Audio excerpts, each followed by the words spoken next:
Hi, friends. This is Will Parker, along with my co host, Dr. Jen Schwanke, for another episode of Principal Matters. Man, Jen, I'm so excited for listeners to hear the conversation you're going to be having with Eric Mace this week.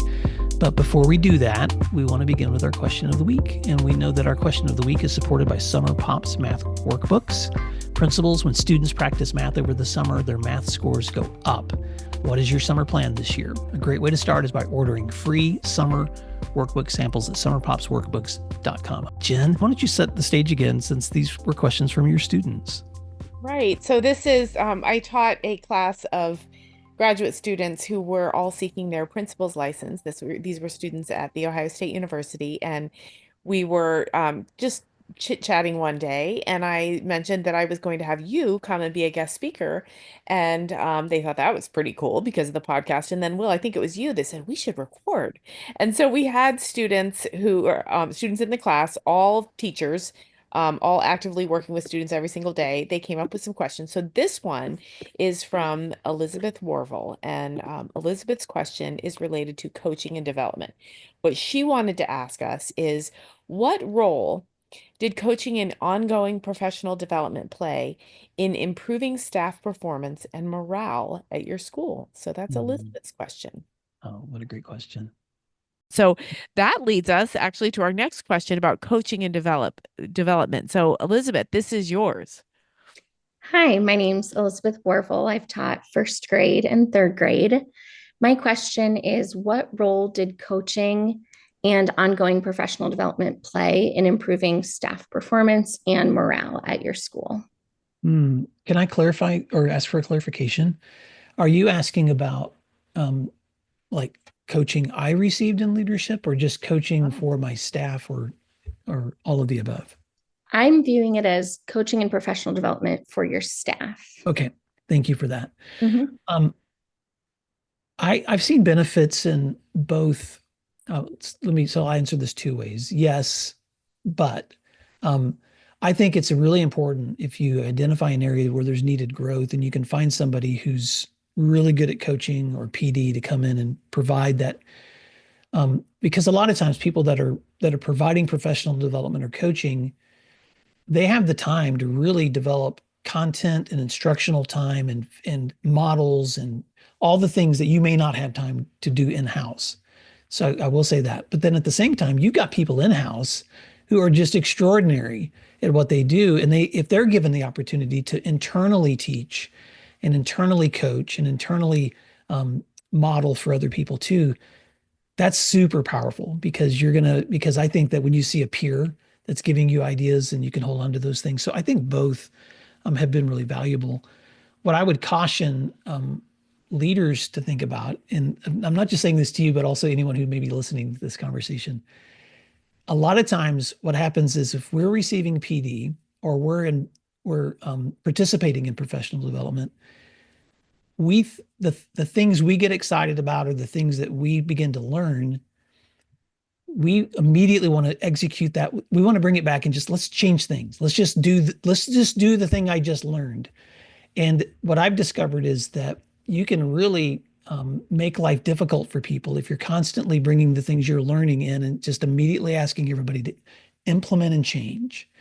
So a lot of times when I see, whether it's teachers or principals receiving PD and coaching, and then they're going to come back and share it with their peers, I just try to remind them to remember your friends may not have gotten to go through the same PD you did. So be patient. Begin to implement these things for yourself first, beta test them, try them, and see how they work, then begin to share them with others.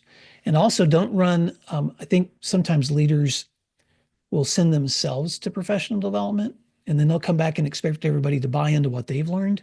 And I'm like, that's a false assumption. You should be spending as much money and resources, if you're going to be hiring professional development, sending your people to that so that they can come back and create more buy-in. And so, those are just some first thoughts, Jen, I have on that. What would you add? I would add, this was my weakest area. I was thinking as you were talking, I always felt a day late and a dollar short in planning PD. I felt like I was so busy managing and trying to support students that professional development wasn't as much of a priority as it should have been. So proactive reflection is what I call that. Like I'm reflecting, but I know what I need to do better if I'm ever in the principal role again. You're listening to Principal Matters, the School Leaders Podcast. Principal Matters Podcast, episode 449. Welcome, Principal Matter podcast listeners. I'm so excited today to introduce you to Eric Mace, who is going to have a lot of insight and perspective to share with all of you. I am Dr. Jen Schwanke, and I am here hosting the podcast this week and super excited to get started. So, hi, Eric. Thanks for joining us. Hi, Jen. Thank you so much for having me. I've been such a listener for the last 4 to 5 years, even before I was in this role. So I'm a year and a half into the principal role. And I'm really excited. And if there's anything I can offer and give back to the community, give back to the listeners, I'd love to do that here. Perfect. Yeah. And that opens up, we should tell our listeners how you and I met. And that was on a very popular Facebook principal group, which, as most people know, those groups can be either exceedingly helpful or quite toxic. And I think that everybody that does go there looks for little tips. And so finding you was such a treat. So let me tell listeners who you are, Dr. Mace. You are the proud principal of Manor Haven Elementary, a diverse K-5 school on Long Island. And Eric's leadership journey began in the Marines, where he learned the value of teamwork, service, and resilience. And then he went off and got quite a few degrees that we'll talk about in education and leadership, and then spent a decade in middle school and has just recently transitioned to Manor Haven, where he focuses on opportunity, innovation, and community.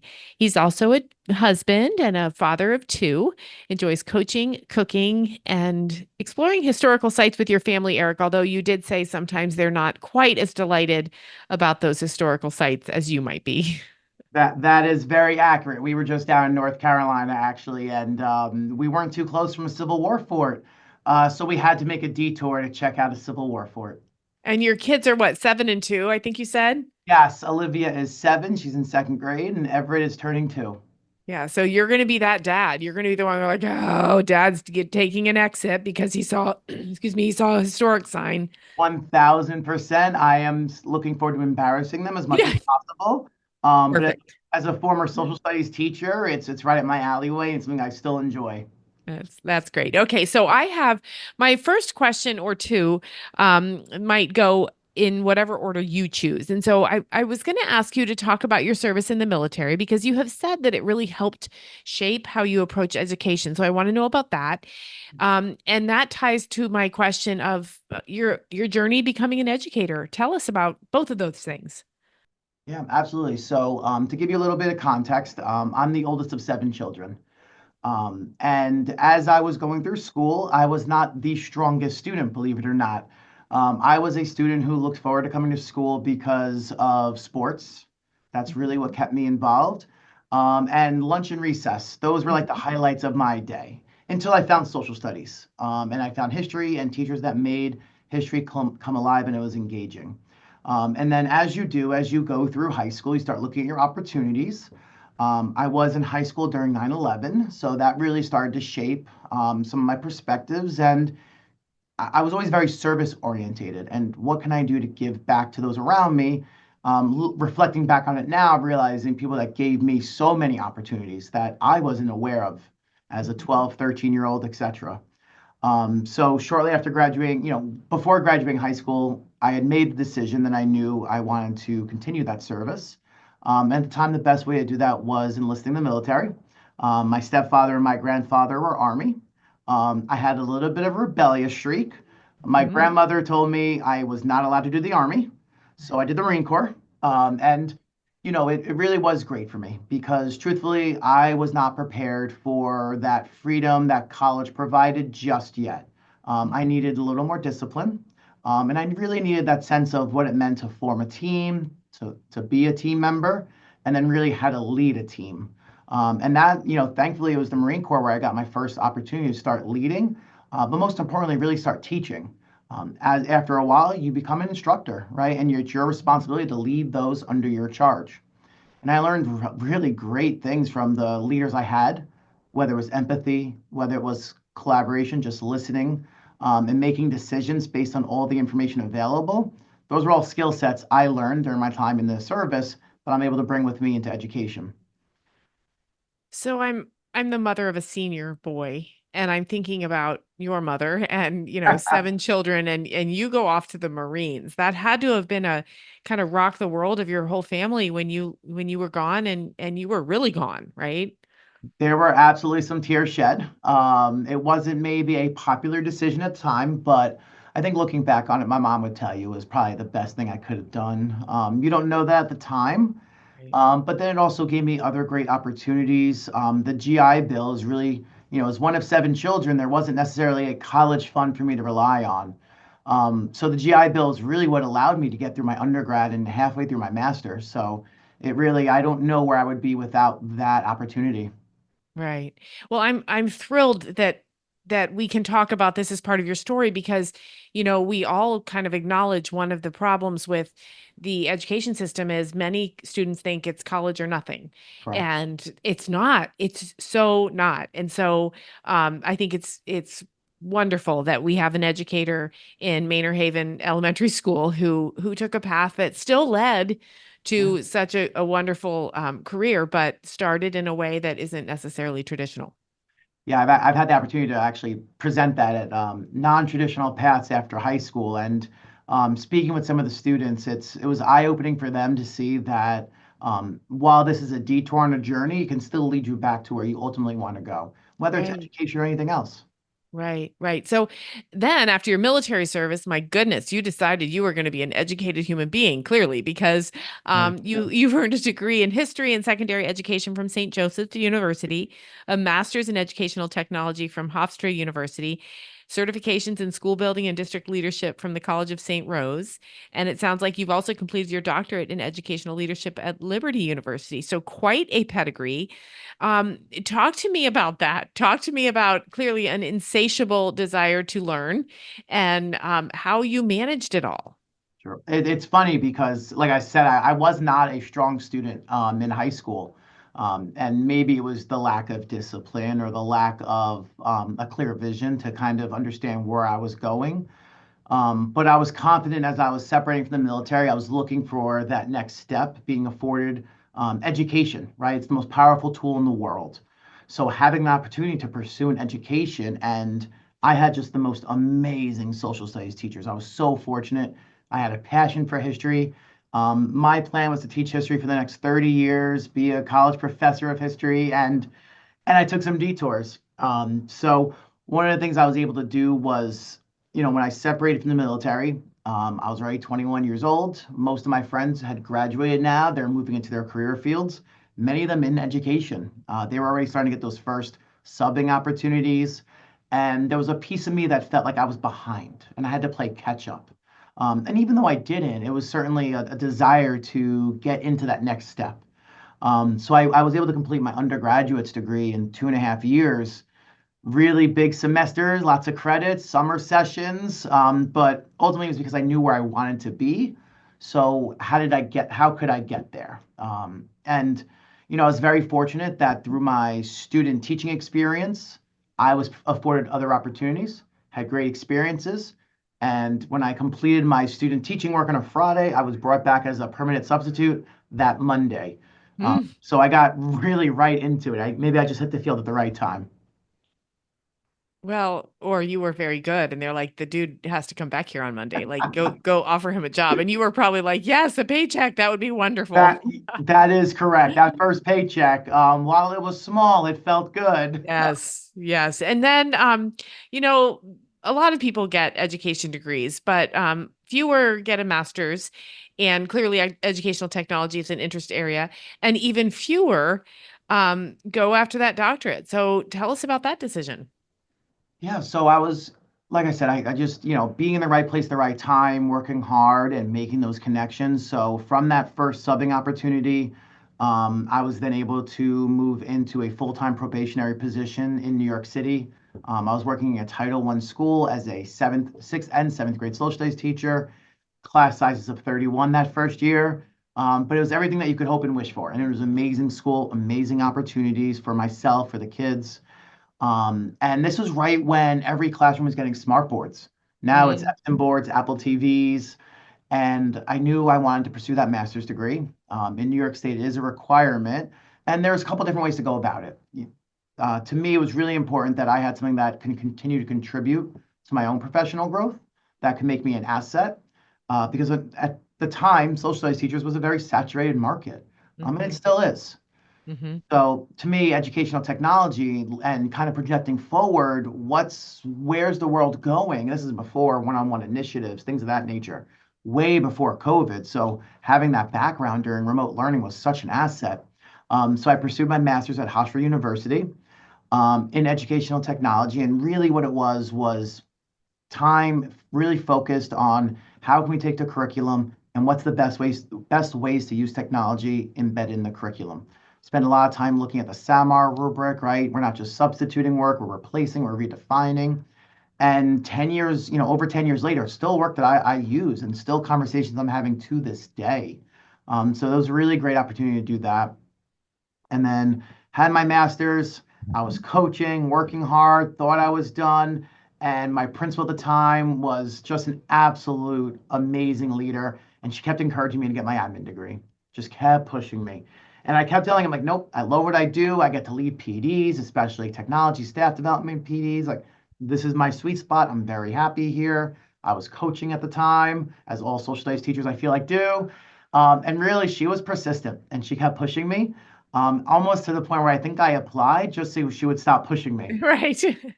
And so I completed my school building leadership program first, um, and she promoted me. She just kept pushing me to seek out those opportunities. So when I finished that program, I told her, I'm like, I'm good.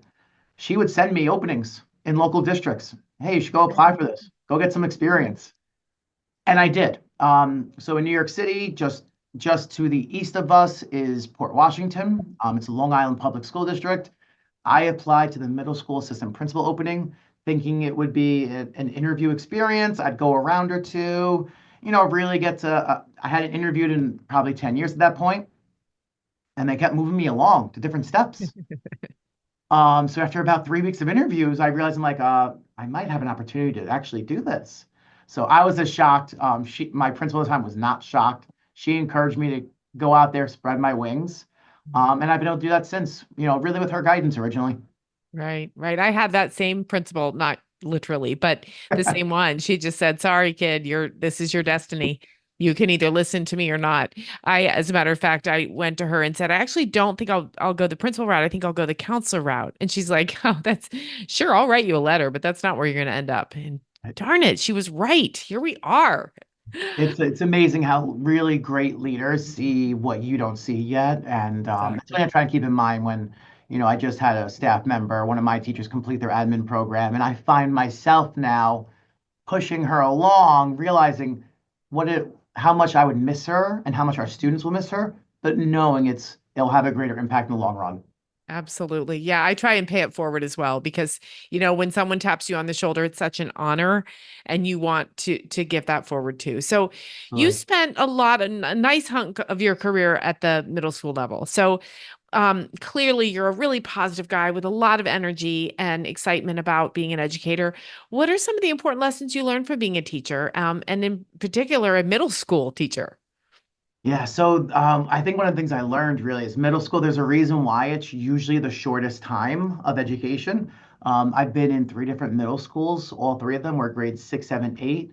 I think in all three middle schools, there's always the conversation, does sixth grade belong here? Is the Yep. junior high model better? Really, lessons you learn is that the curriculum's not everything at the middle school level. I know there's still state tests and there's, standards we have to meet, but especially when they come in as sixth graders, they are absolutely still kids. Hmm. They're just big fifth graders. So one of the things I would say I would learn is that you have to put the kid first. And I know it sounds cliche to say relationships, but the amount of time you spend either team building or building that classroom environment comes back to you tenfold. You're able to get so much more done. So that's the first piece. And really, students want to be engaged. Now, I can't speak for my colleagues who teach other subjects areas, but when I was teaching social studies, it was very natural to make it engaging. I feel like it's one or two ways. It's either really engaging or really boring. So whenever you have opportunity to, hey, let's have a debate. Middle school kids love to talk. They love to argue. Let's do that, right? Let's find ways to bring them in and build them a ramp into the curriculum so they can really sink their teeth into it. And if you have that relationship and they're engaged, you'll be able to go really far at that middle school level. There's still going to be issues. There'll still be middle school drama. That's part of the experience. But having the kids trust and having a relationship with them will bring you really far. Right. It's so true. I spent 14 years of my own career at the middle school, and I think it's such a critical age for the adults to understand that it isn't necessarily about the curriculum. And of course that's important. I'm not diminishing that, but I see nationally this real push to kind of shove career workforce education at the middle school. And I understand why, but I also understand that for many 12 and 13 and 14-year-olds, that is not what they're thinking about. And as a matter of fact, it can add such a layer of anxiety if you're 12 and somebody's saying, well, what do you want to do when you grow up? It's a mistake to not understand where they really are in their own journey. And I would, just and to piggyback on that, I think the idea of giving them different avenues of success, right? That's really such a big umbrella term, like opportunity and success, but not every child is going to be your accelerated math, double honors. Not every student is going to be amazing at the music, right? So whether it's through athletics, clubs, your technology program, STEM programs, art, having a wide variety of offerings for them so they can find what their passion is. Mhm. Really feel like that's so much what middle school is about. And it's really one of those things I think I'm trying to bring with me at the elementary level to start those conversations even earlier. Because otherwise that fifth to sixth grade jump it's massive. Let's take a moment to thank our sponsors, and then we'll be right back. Everyone talks about the power of data-driven instruction, but how do you actually get the right insights and know the best next steps? The secret is IXL. IXL helps you easily assess performance and determines the best path forward for each student. Whether you need data for benchmarking or intervention planning, IXL can do it all. And IXL doesn't stop at assessments. It also provides you with everything else your school needs, from a standards-aligned K-12 curriculum to actionable analytics. IXL's online learning and teaching platform is research proven to improve student outcomes and is used by 95 of the top 100 U.S. school districts. If you also want to start driving real progress, get started today at ixl.com/PM. Hi, everyone. I'm Dr. Jen Schwanke, and I will be hosting a summer masterclass to be held on June 3rd at 11 a.m. that focuses on managing school conflict. If you are tired of school conflict throwing you off track, or if you wish you could turn those tense moments into opportunities for growth, you'll want to join our high-impact virtual session. It's designed for principals, aspiring leaders, and teacher leaders. So get ready to ditch the avoidance and embrace conflict head-on through a deep dive into understanding types of conflict, mastering the anticipate, analyze, act cycle, tackling common school conflicts, empowering others, and even confronting your own role in conflict. This session will be a dynamic, interactive experience providing practical tips you can use today. So transform your school culture and become a conflict resolution powerhouse. Register at williamdparker.com/guide. And I hope to see you all there. Thank you. Right.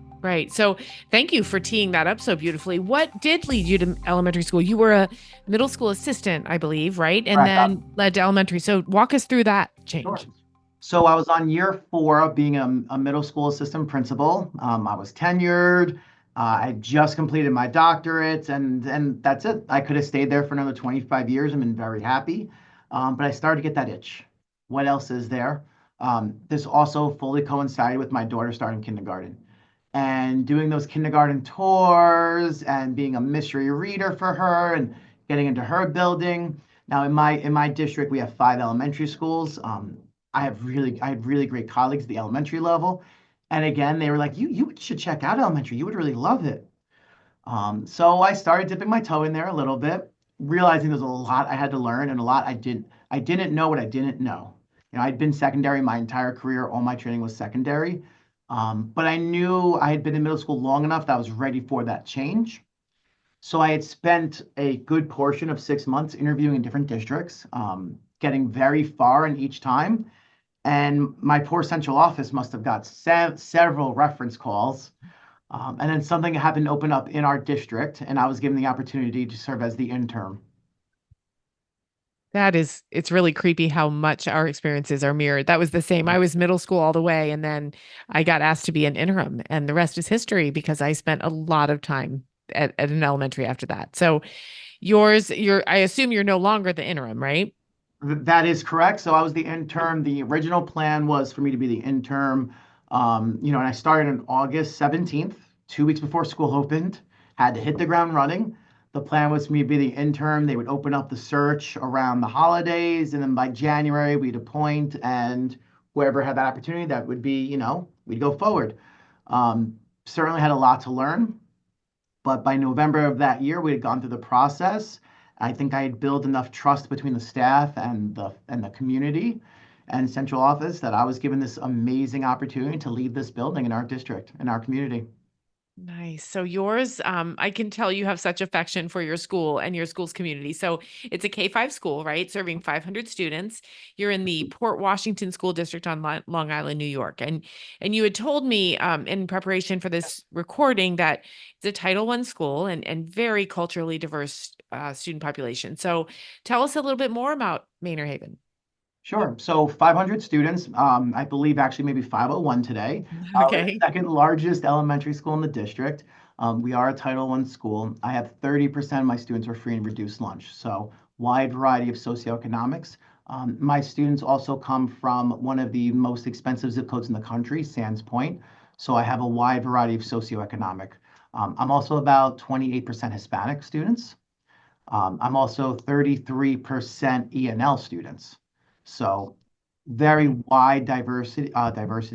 To give you a little context to that, in 500 students, I have 6 ENL teachers. When I was at the middle school in our district of 1,200 students, I had 6 ENL teachers. So just to provide a little context in terms of the student population we are serving here, Right. and really working hard with the community to address all of our needs. So you talked to me again in preparation of this recording about how much you value inclusive learning communities. So talk to our listeners about what that means to you and maybe give an example of what this might mean to your staff and your community. Yeah, so when I was given the opportunity and the honor to lead this building, really the first, I would say, 6 months was asking lots of questions. Because even though I was already in the district, it was one of the 5 elementary schools that fed into the middle school. So I had to get really granular, complete needs assessment with my parents, first and foremost, my staff. I even had the opportunity to speak to my 5th graders at the time who are now moved on, but you've been here 6 years. What's working? What's not working? Where do you see the needs? And a lot of things kind of surface from those conversations. First and foremost, the access to books. We don't think about that. We take that for granted.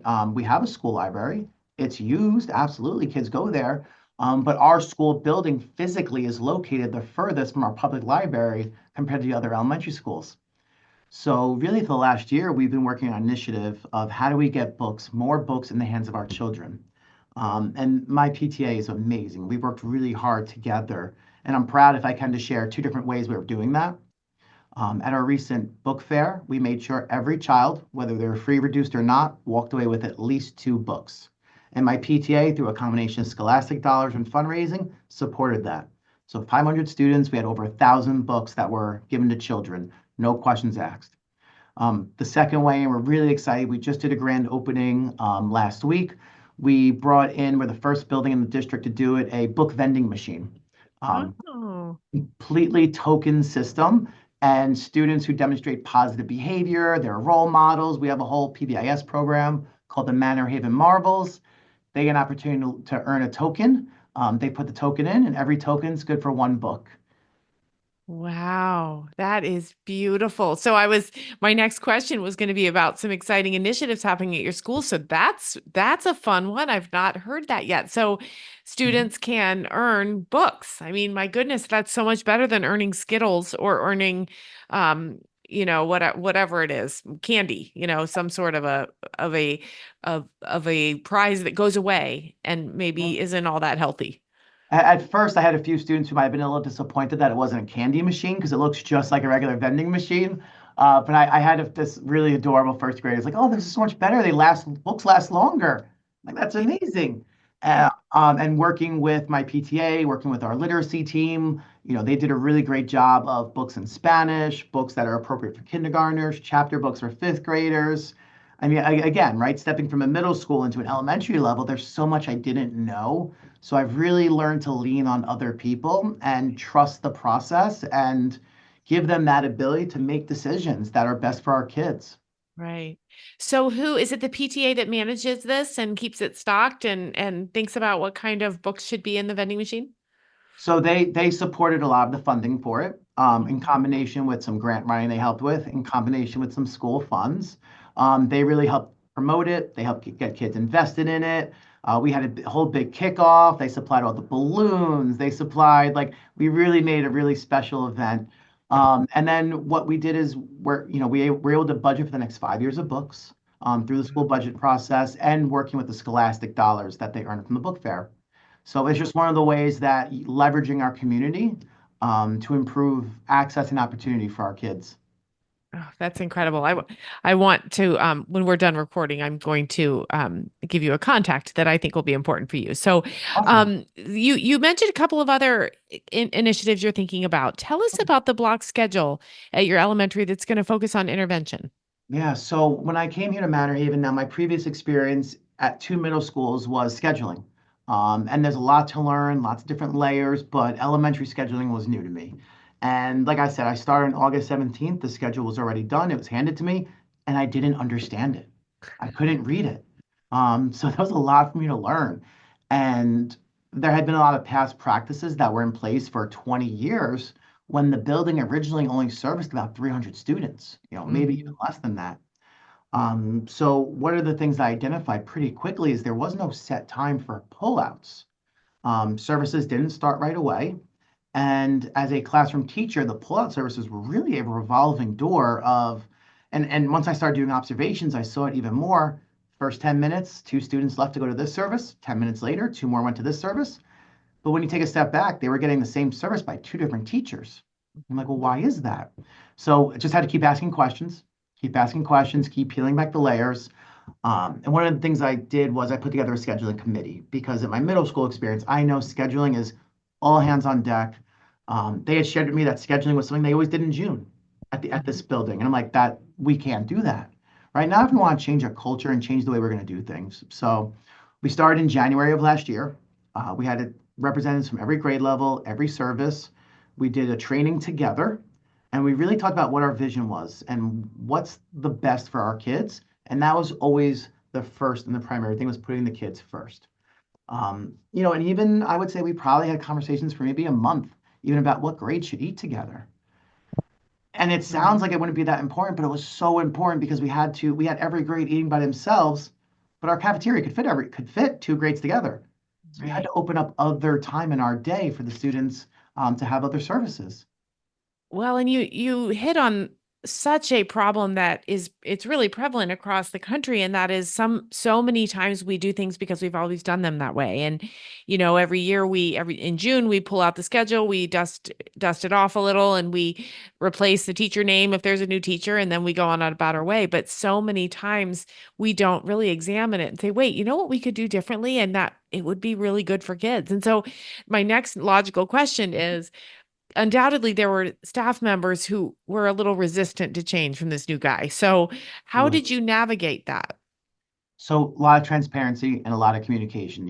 As part of the need assessment, that was the staff had identified communication and the schedule as the two biggest barriers to success. So, okay, communication, weekly newsletter, that's easy. We still do that every Friday, 2:00, comes out in their email. It's just a Google document that keeps a running list of everything we're doing the next week. The scheduling was a much larger task, and that's when I really need that committee, work through the committee.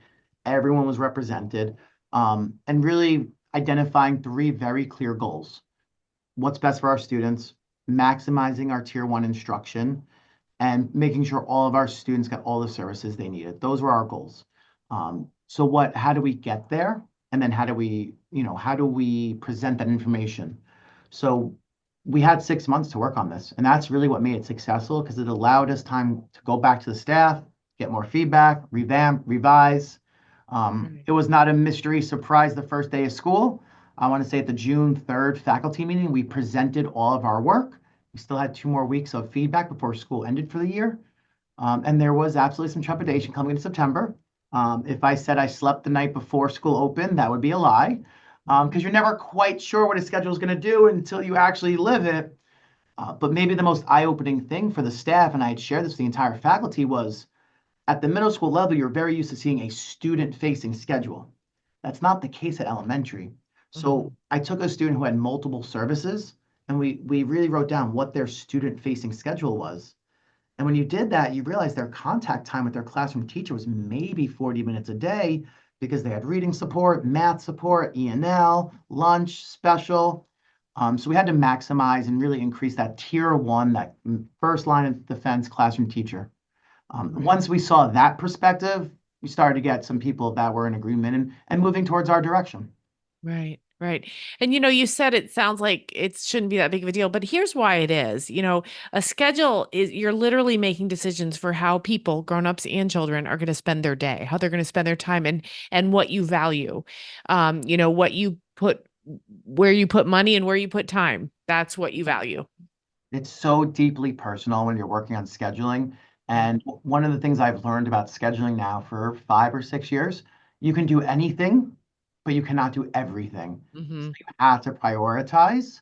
And I know this grade level really wants this, but we also have to do this. So how do you balance that? And then having those really hard conversations of here's why we made a decision. Right. Working through a team, it's a little easier to get the feedback. And it's easier to know it wasn't just the new principal coming in and changing how the game's played and redrawing the lines. This was a Right. concerted effort by a group of dedicated educators who had been in Right. this building 10, 15, 20 years. They saw Yep. the vision set forward, and we had to push towards that vision. Right. And some of them probably lost sleep the night before school too, but because it's a change and we Correct. don't like our cheese moved. We really don't like that. So there's a lot of trust that's kind of incorporated in that as well. So my next question is, how do you continue to develop as a leader? And what I'm hearing you say, you're kind of answering that question amongst your other answers because it seems like you are an ongoing learner, but tell us, your colleagues across the country and really the world, how you stay committed to developing as a leader. So first and foremost, podcast. I have a 45-minute commute, so I am a voracious listener of podcasts. I think it's that snippet, right? I know you just started the Monday check-ins. I Yep. forget the title. It just started. I apologize. What's the title again? We're calling them Monday Matters, which Monday is just Matters. such a word play on Principal Matters. Yeah. Yeah. So between the Principal Matters podcast but any other podcast that's out there, Right. that's not even just in education, but in leadership in general, try and take it all in. Right. Audiobooks too, because of my commute, it allows me that time, I feel like, to balance the learning, right? But also with the leading. And really going to the different conferences, really being invested in my own professional growth.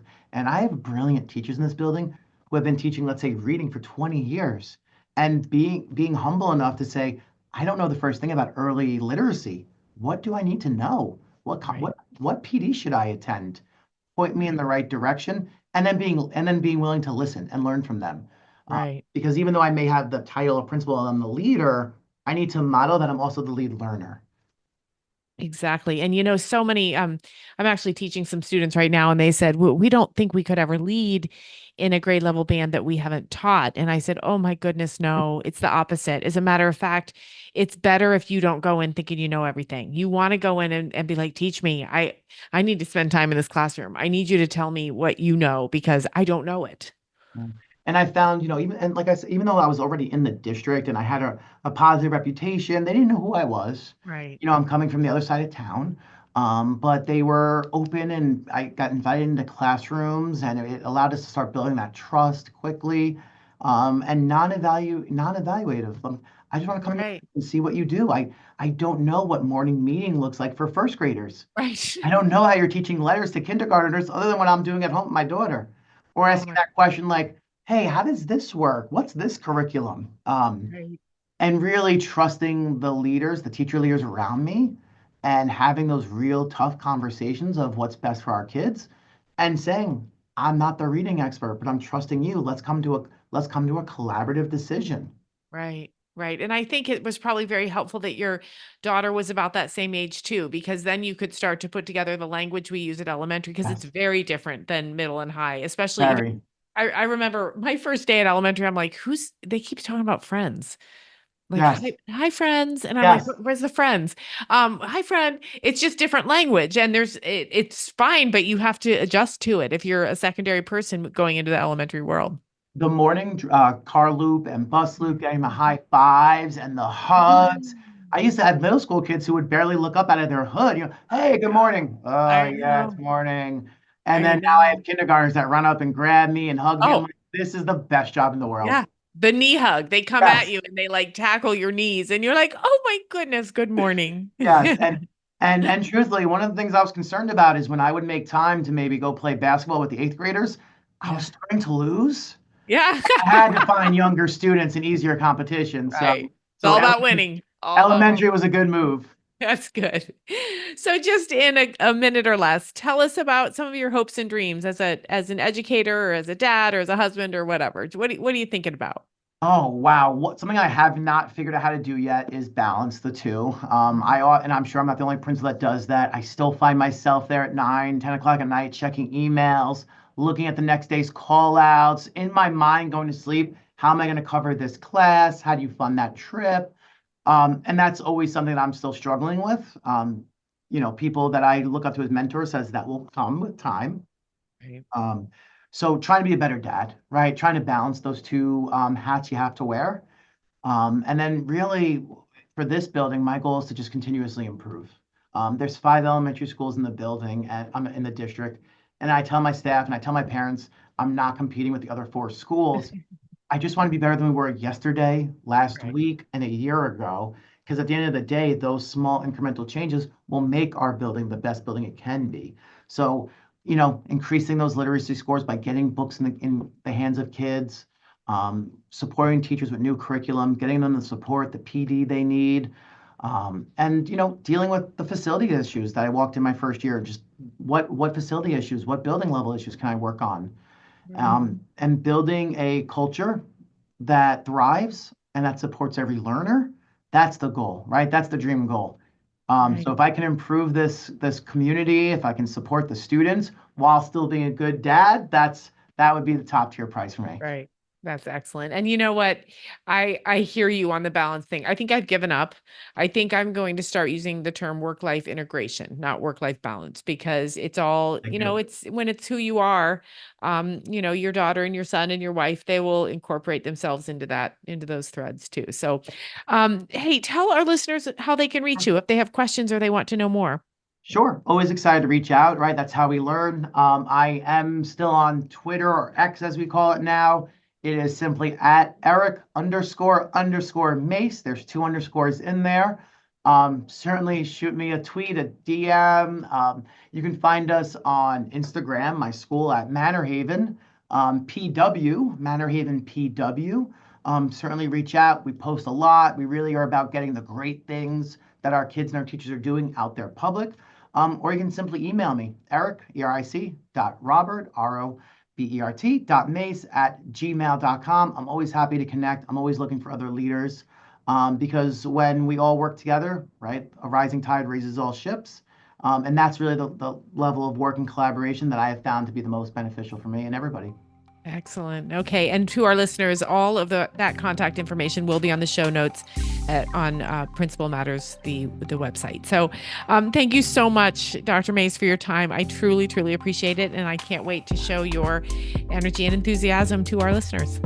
Jen, thank you so much. I'm so glad. I hope that someone takes away something from this because I've gotten so much from you and Will, and I cannot thank you guys enough for everything that you do.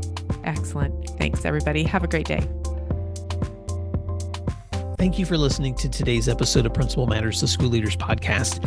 If you enjoyed the show, would you take a moment and like, share, subscribe, or leave us a review? In fact, if you share it out with a friend, even more people can become a part of these conversations. Sign up for our newsletter at williamdparker.com for even more free resources. And don't forget to check out our website to learn more about our books, professional development offerings, Grow Academies, masterminds, executive coaching, and keynote presentations. Wow, let's keep learning together. And thank you for doing what matters. Principal Matters.